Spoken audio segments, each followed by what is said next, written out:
Am I the a-hole for suing my ex's children?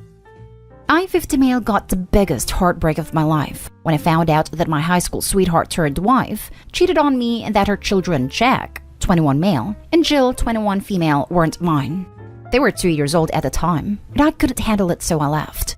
Because they were born within the marriage, I was legally the father, and resented paying child support because it was basically the government rewarding my ex for her lies.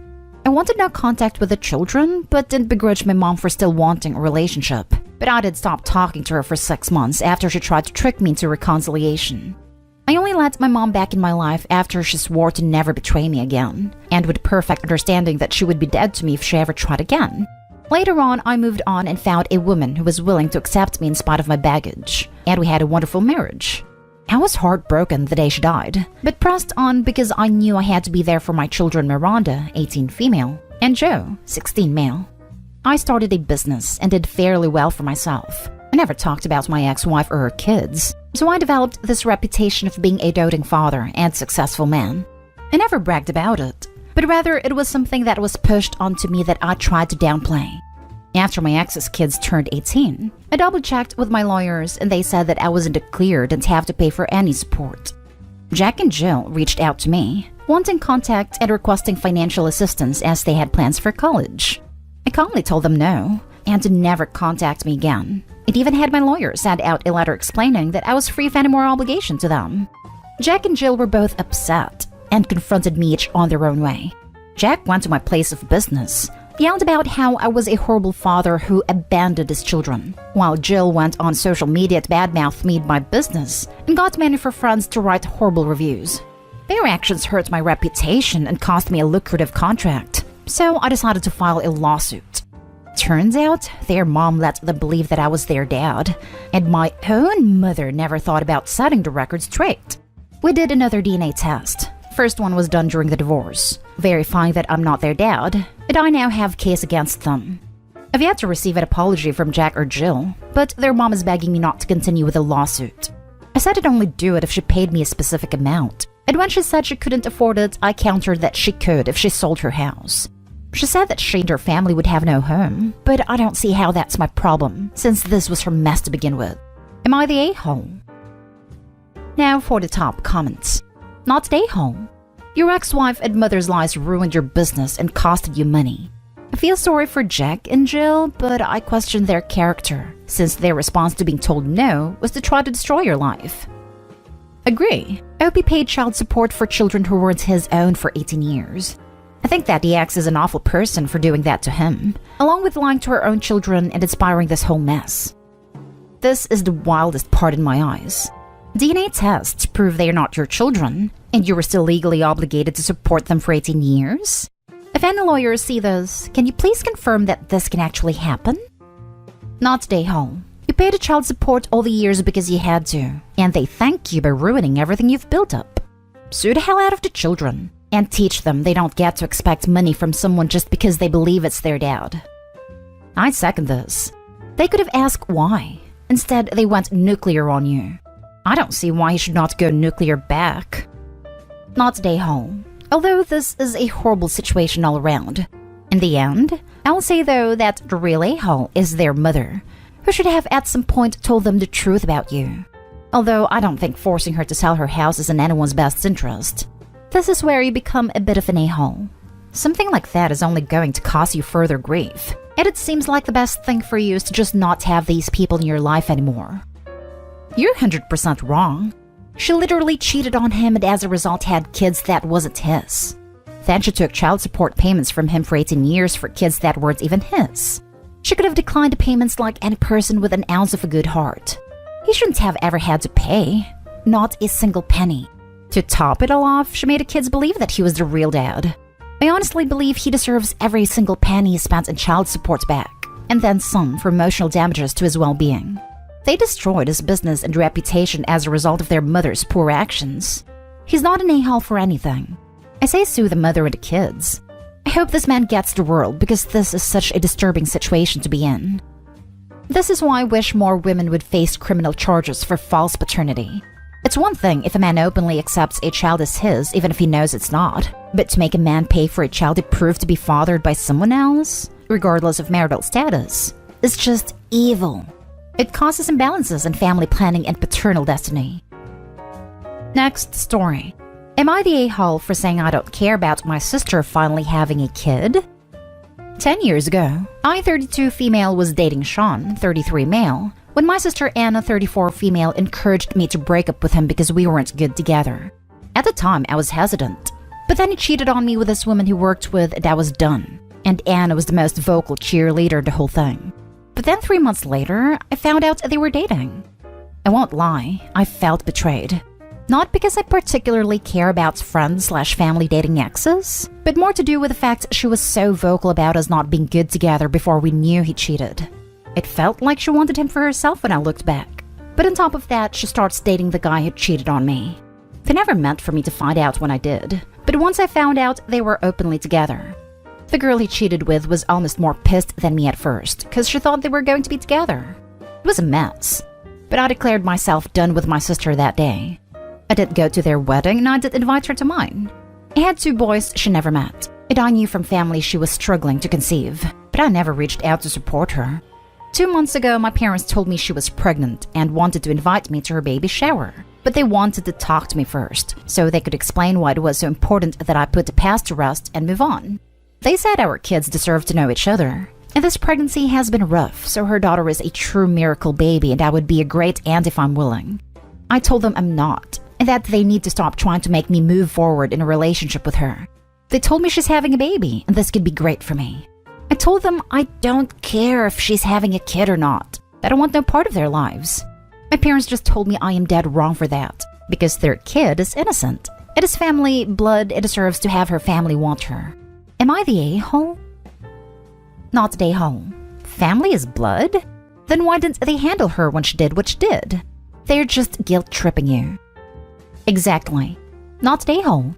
OP, next time they come at you with that BS, tell them that they chose her over you. And if they harass you anymore, you'll be happy to cut them out of your children's lives. And seriously, consider doing this anyway, because family that backs up a woman who steals her sister's man is toxic. And you don't want that around your kids. Part of me suspects the sister and the ex had an emotional affair, at the very least, before he cheated with someone else as well. Or that they planned it so that they would have an excuse of, but we weren't together when you two were. Not stay home. Reproducing should not be used as a get-out-of-jail card. Am I right to assume that the child is also a product of the guy who cheated on you? Or did she move on to some other guy? She's still with my ex. That just makes it worse, because both of the people who betrayed you are trying to get you to celebrate their betrayal. Because often babies are seen as somehow legitimizing what they did to you. No, thanks. That definitely solidifies not day home. Not day home. Innocent kids are everywhere. There isn't anything special about your sisters. Plus, you can't have a relationship with the kids without a healthy relationship with the parents. And that just doesn't sound like it is feasible. Given that you don't seem to be missing anything about not knowing their kids, I'd say keep on doing things your way. Next story is titled, Am I the a-hole for refusing to give my mom's engagement ring to my stepbrother because he's not family? My mom died when I, 27 male, was 9, and my dad got married some time after. His wife had 3 other kids, so it was definitely a major adjustment. Me and her son, Ben, 28 male, shared my tiny cramped room all our teen years, and it was rough. We didn't get along at all, and it was a relief moving out when I started uni and never looked back. The only person I stayed in contact with was my dad and my older brother, 35 male, but our relationship with our dad is a bit strained for many other reasons, aside from how he handled everything back then. I've only seen them a handful of times over the years. Last time was at my dad's for his birthday over a month ago, where I was told Ben has a girlfriend that he's been with for 5 years, and that he wants to propose. Then my dad says it would be a beautiful gift if I gave him my mom's engagement that she specifically left to us. It was my grandma's ring, which was given to my dad when he wanted to propose to her. That's a thing my family's done, and so that's why he thinks it would be a nice thing to continue on since now he's ready to get married. I told them both no, not just because Ben isn't one of my mom's kids, but I want to keep the engagement ring to propose to a future girlfriend. My brother doesn't believe in getting married, so that's why the ring was passed to me. It was always meant to be used by one of us. I gave these reasons along with the fact it's part of a family tradition on my mom's side. Ben got pretty mad, and so did my dad, because he says Ben is my brother, therefore part of the family and the tradition. I said no, he's not. He is someone I had to be roommates with Tex as teenager, but we're not family. The story would be different if it was my brother who wanted to use it because we're actually family. My brother agreed with that too. My dad hasn't left me alone about it. Ben has only bothered me a few times about it, and so has my dad's wife. Basically, they think I'm being an a-hole. Since this would be a meaningful gift as a way for me to finally consider him my family, it is a nice tradition for the new generation. It is not like Ben is short on money to buy his own engagement ring. Seems to be that they really want to push this, because it's part of the tradition on my mom's side, which I don't get why he needs to be part of, much less take my mom's engagement ring. Am I the a-hole? Now for the comments. Not the a-hole. At all. Why do these people think they have a right to your property? Is he going to give it back if you wanted to get engaged someday? Let them start their own traditions. Maybe stepmother can give Ben her ring. Ben never had any relationship to Opie's mom. He didn't even know her. I find it so gross to take away the ring from somebody else's dead mother. At the engagement, the dialogue will be like, Ben, this ring is really special. It belonged to the dead mother. Fiancé, but your mother still lives. Ben, I never said it was my dead mother. Where's the sentimental value? I guess Ben just don't want to spend money on a new ring. This. As the woman receiving the ring, I would feel guilty, knowing I took it away from someone for whom it would have real emotional value. It's creepy to receive the ring of a dead woman who never wanted me to have it, but who intended it for the wife of her son. Creepy, cheap, entitled. Not a-hole. Put that ring under lock and key. I don't trust them. Clear not a-hole. You said it yourself. The ring was meant for either you or your brother to use. Your mom's intentions were clear. Even if you didn't plan on getting married, it's a keepsake that was gifted to you by your mom, a woman your stepbrother never knew as a parent. It's cruel of your dad to be pushing this when he knows you were planning on using it. They don't have the right to demand to be included in family tradition when it means taking something so meaningful away from you. It's your ring to propose with. Not a-hole. This has nothing to do with your stepbrother or, frankly, your father. The ring was left to you and your brother by your mother, who I assume never even met your stepbrother. So, apart from anything else, if you gave it away, you wouldn't be following her last wishes. It's very weird how the rest of your family seem to think they can co-opt another family's traditions and possessions simply because your stepmother married your father, who wasn't even part of the family with the tradition until he married into it. Very strange. And honestly, I'd want nothing to do with any of them. Personally, I would sit your father down, or write him a letter, and reiterate everything you've said previously, but stress that you will not be changing your mind on this. And if he continues to push this, then he will damage your relationship further. If he continues to harass you, then it might be the time for a period of no contact. It's mostly my dad and Ben, my dad's wife a couple times. But yeah, I don't get it either. It's a beautiful ring, that's for sure, but I can't see why he can't buy one of his own. They seem to care that it's a family heirloom and he's family. Now for the last story. Am I the a-hole for kicking my sister out of my house and exposing her to the whole family?